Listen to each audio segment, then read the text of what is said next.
Ya bunlar oyun olsa ya. Yasin ne oldu? Bunlar boş konuşuyor. Tamam, bitiriyorsun.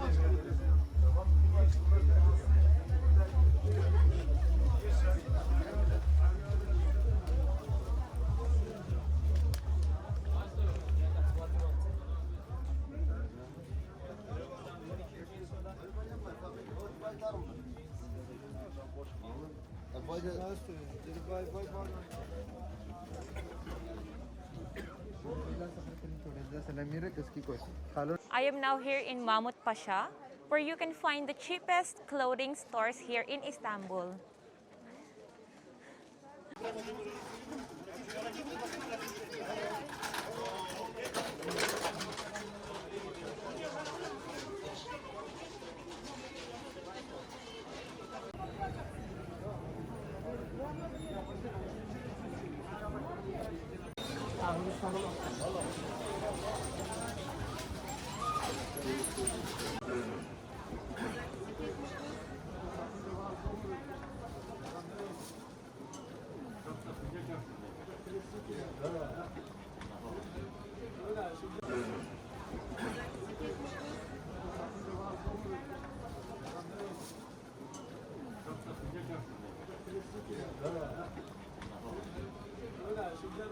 Gerizekalı.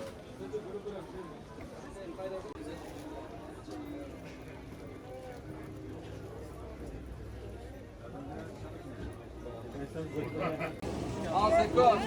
Seko al Seko. Gezmek istiyorsun.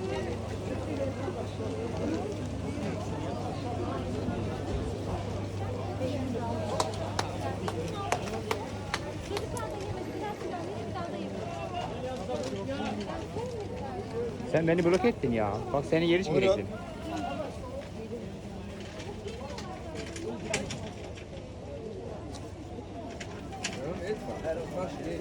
Ya bak şöyle alan. Oldu mu?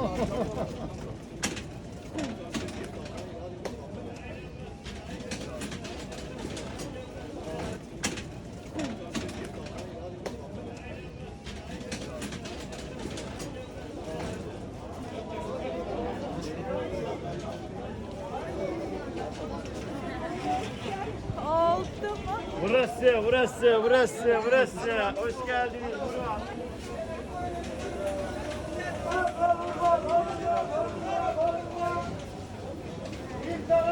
Look at the chickens. You see?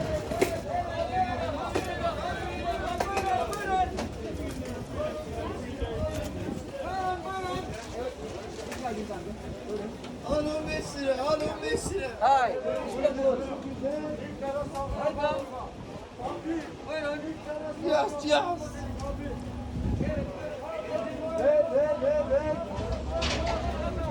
Hoş geldiniz.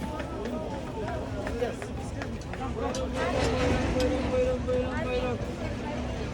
Bakın abicim, bakın abicim. The Turkish delights here are just 15, 12. No.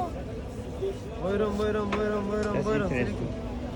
Hurma mı bu? Ne bu ya? Evet abicim, yaş hurma. Dalında Balda hurma. Ha, yaş hurma. Niyetli değilsen tadına bak abi. Bak abicim. Finik hurma.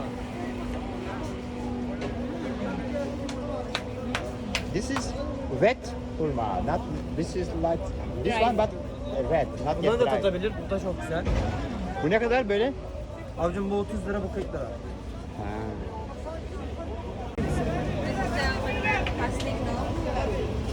Bu böyle özel.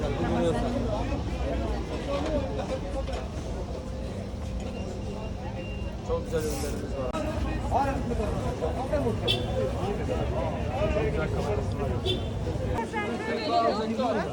Gezmek istiyorsun.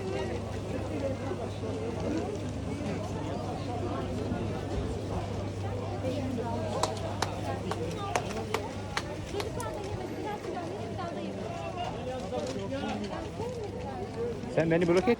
If you are a tourist and you're looking for a cheaper foods here in Istanbul, just come here in Eminönü, just behind the Egyptian bazaar.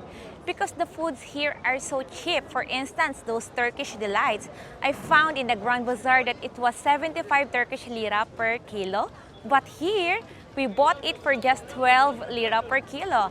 And those peanuts, pistachio nuts, even the fish and the cheese are cheap here. So I suggest you to come here if you are a tourist.